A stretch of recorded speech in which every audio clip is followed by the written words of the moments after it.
কথায় আছে মানুষ যখন কোনো কিছু সহজে পেয়ে যায় তখন সেটার আর কদর করে না, সেটা কোনো মানুষ অথবা কোনো জায়গা। আমার মতে এমনই একটা প্লেস হচ্ছে নারায়ণগঞ্জের শেখ রাসেল পার্ক। দৃষ্টিনন্দন ও প্রকৃতি ঘেরা এত সুন্দর একটা পার্কে নারায়ণগঞ্জবাসী খুবই হালকাভাবে নিচ্ছে। এমনিতে তো সারাক্ষণ ভিড় করেই থাকে, কিন্তু যদি আমি তাদেরকে জিজ্ঞেস করি যে রাসেল পার্ক যাবা, তাহলে বলে এখানে যাওয়ার কি আছে, এখানে তো আমরা রোজই যাই। আসলে ওই যে সহজে পেয়ে গিয়েছে এখন আর ভালো লাগে না, অথচ আমরা যারা দূরে থাকি তাদের কাছে কিন্তু এই জিনিসটা বেশ ভালো লাগে। আমাদের মতো যারা ব্লগ করতে পছন্দ করে অথবা সুন্দর সুন্দর ফটোশুট করতে পছন্দ করে, আজকে আপনাদের জন্য চলেন রাসেল পার্কটা সম্পূর্ণ ঘুরে দেখাবো। বিশেষ করে আমার যেসব ফ্রেন্ড লিস্টের বন্ধুরা ঢাকার বাইরে থাকেন অথবা নারায়ণগঞ্জের বাইরে থাকেন, এন্ড হ্যাঁ, যারা এই রাসেল পার্ক দেখতে দেখতে পচে গিয়েছেন, যাদের আর এসব ভালো লাগে না, অবশ্যই তারা আমার ভিডিওটা পার্কে পৌঁছানোর দ্বার প্রান্তে একদম দেখতে পারবেন একটা সোজা গেট গিয়েছে, এবং সেই গেট থেকে যখন আপনারা ভেতরে ঢুকবেন এরকম 4টা নতুন পিলার দেখতে পাবেন। এগুলো একদম নতুন নির্মিত হয়েছে। আমি লাস্ট টাইম যখন এসেছিলাম এগুলোর কাজ স্টিল চলছিল, তো বর্তমানে হচ্ছে এগুলো একদম কমপ্লিট। এবার ঈদের আকর্ষণ ছিল মেইনলি এটা। আমি কিন্তু অনলাইনে দেখেও ফেলেছি এবং বাস্তবে আজকে প্রথম দেখবো যখন সন্ধ্যা হবে লাইটিংটা কেমন হবে। তো যাই হোক, ওইখান থেকে ঢোকার পরবর্তীতে আমি এই পিছলাটা চলে এসেছি, কারণ এখানে আমার বাচ্চারা আসতে খুবই পছন্দ করে। আজকে আমি ভেতরের অংশে যাব, এর আগে আমার তেমন একটা যাওয়া হয়নি, কজ এটা ঘুরতে না বেশ সময় লাগে। স্টেডিয়াম সহ একটা সুন্দর ব্রিজ, যেখান থেকে আপনারা লেকের খুব সুন্দর একটা মনোরম দৃশ্য উপভোগ করতে পারবেন। সবকিছু এখানকার ম্যাক্সিমাম মানুষ এখানে তাদের প্রোফাইল পিকচার গুলো শুট করে থাকে অথবা ভিডিও শুট করে থাকে। দিনের বেলা দেখতে যতটুকু মনোরম, রাতের বেলা কিন্তু লাইটিং হওয়ার পরে আরো বেশি সুন্দর লাগে। আজকে একটা পার্সোনাল ফটোগ্রাফার না থাকার কারণে আমি কিন্তু ছবি তুলতে পারিনি। আজকের ভিডিওগুলো আমার ছোট্ট বাচ্চা মেয়েটা করে দিচ্ছে, তো জানেনি বাচ্চারা আর কতটুকু কি করতে পারে। বাকিটা আমি নিজে শুট করতে পারি। ছোটখাটোর মধ্যে কিন্তু এখানে একটা পাহাড়ও রয়েছে, আপনারা জানলে অবাক হবেন, কারণ এখানে এমন কিছু নাই যে আছে।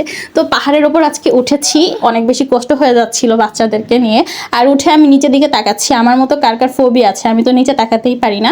তারপর আমি দ্রুত করে নেমে গিয়েছি, কারণ উপরে দেখার মতো তো তেমন একটা কিছু নাই, মানে উপরে উঠে আপনি নিচে সব দৃশ্য দেখতে পারবেন। তো তারপর হচ্ছে আমি এখন নিচে পুকুর পাড়ে চলে এসেছি। এই লেক সাইডের যে পুকুরটা আছে সেটা কিন্তু একদম শাপলা ফুল দিয়ে ঘেরা, তো এই জিনিসটা আমার কাছে বেশ। এখানে লেকের আশেপাশে প্রচন্ড মানুষ বসে বসে আড্ডা দিচ্ছে, কেউ কেউ বাচ্চাদেরকে নিয়ে এসেছে, কেউ কেউ ফ্যামিলি নিয়ে, কেউ কেউ তাদের প্রিয়জনকে নিয়ে। এবং দেখেন লেকের ভেতর কত সুন্দর শাপলা ফুল ফুটেছে। আপনি বলেন এত সুন্দর জায়গা একের ভিতর সবকিছু আপনারা কোথায় পাবেন? পার্কের এই প্রান্তে মেইনলি ফটোশুটের জন্য একটা বেস্ট জায়গা। আমি তো অনেক বেশি ফটো এখানে সবসময় তুলে থাকি এবং ভিডিও এখানে খুব সুন্দর হয়। এরিয়াটা খুবই কালারফুল, এখান থেকে হাঁটলেও যেন একটা শান্তি অনুভব করা যায়। তো আমি হচ্ছে এখানে আসলে সবসময় অনেক প্রান্তে আসলে ম্যাক্সিমাম মানুষকে দেখবেন কাপড় শুট হচ্ছে, কেউ কেউ শাড়ি পরে, কেউ কেউ পাঞ্জাবি পরে, কেউ কেউ ডিএসএলআর ক্যামেরা নিয়ে বা পার্সোনাল ক্যামেরাম্যান নিয়ে বিয়ের শ্যুট থেকে শুরু করে সব কিছু এই প্রান্তটায় হয়ে থাকে। এছাড়া যারা টিকটক ভিডিও করে, যারা কন্টেন্ট ক্রিয়েশন করে, সব কিছু এখানে হয়ে থাকে এবং আমি আসলে এই বিষয়গুলো বেশ এনজয় করি। আর তার পাশাপাশি বাঁশবাগানও কিন্তু এখানে মিস নেই। যারা জীবনে অনেক বেশি বাঁশ খেয়েছেন এখানে এসে ছবি তুলতে পারেন, আপনার সাথে আপনার ব্যাকগ্রাউন্ড পুরো মিলে যাবে। একটু আগালে এখানে ঝর্ণার একটা এরিয়া, যেটা শুক্রবারে মানে ফ্রাইডেতে ওপেন করা হয় এবং এখান থেকে খুব সুন্দর ঝর্ণা বের হয়। আমি যেদিন গিয়েছিলাম ওই দিন ফ্রাইডে ছিল না, আমি হচ্ছে খুব আগে গিয়েছি, তখনই ফ্রাইডেতে যেতে পেরেছি, এছাড়া আমি যেতে পারি না, এই জন্য আমি আপনাদেরকে দেখাতে পারিনি এখনো। পার্কের এই প্রান্তটাও কিন্তু বেশ সুন্দর এবং অনেক মানুষ এখানে বসে থাকে, অনেক মানুষ এখানে আড্ডা দেয়। এর পেছনে কিন্তু চারুকলা যে ইনস্টিটিউশন, আগে কিন্তু এখানে একদম ভাঙাচোরা একটা এরিয়া ছিল। এখানে কি বলে অটো স্ট্যান্ড থেকে শুরু করে আমার চোখে ভাসে যে এখানে কত কি ছিল আর এখন কেমন কেমন চেঞ্জ হয়ে গেছে। তো যাই হোক, এছাড়াও আমার বাচ্চারা কিন্তু এখানে আসলে বেশ খুশি হয়ে যায়, ওরা খুব আনন্দ ফুর্তিতে থাকে এবং আমারও বেশ ভালো লাগে। ইনশাল্লাহ কোনোদিন এই ঝর্ণাটা আপনাদের সাথে শেয়ার করব। যারা বাহিরে থাকেন তাদের কাছে অবশ্যই অনেক বেশি ভালো লাগবে।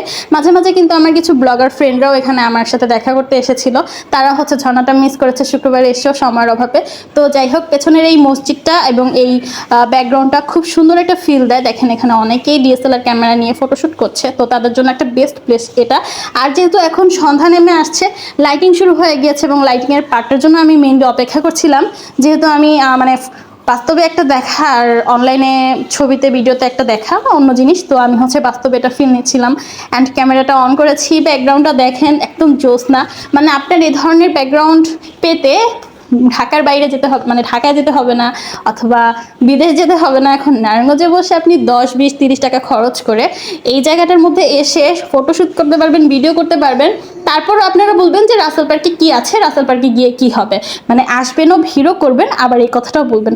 আমার কথা হচ্ছে হ্যাঁ, আপনাদের সামনে যেহেতু থাকে জন্য আপনারা অত একটা আকর্ষণ বোধ করেন না, তবে এর বিষয়ে আপনারা একটু ভালো কথা বলতেই পারেন। আমার কিছু ফ্রেন্ডরা সবসময় আমাকে মুখ করে আমি নাকি খালি রাসেল পার্কে যাই, তোমাদের মতো তো আমি এখানে থাকি না, আর আমি খুব কম যেতে পারি। আমি যতবার আসি আমি মেনলি হচ্ছে একবার আসি, তাও আমি মাঝে মাঝে আসতে পারি না।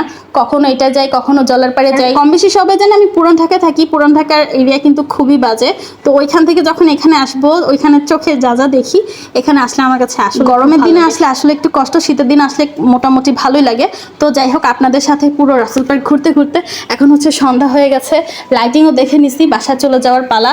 এবং আজকে হচ্ছে আমার নারায়ণগঞ্জেও লাস্ট ডে, এর জন্য একটু কষ্ট লাগছিল। আমি থাকলে আবার আরেকদিন এসেও দেখতে পারতাম। তো নারায়ণগঞ্জে থাকি খুব কম দিন, একদিন এদিক যাই, একদিন সেদিক যাই, একদিন ওদিক যাই, বেড়াতে যাই। ঈদের ছুটিতে তো এসেছি, এখন তো মামু বাড়ি, আপুর বাড়ি, বিভিন্ন বাড়িতে বাড়িতে বেরিয়েছি। তো সময় পাইনি এর জন্য কোথাও যাওয়ার।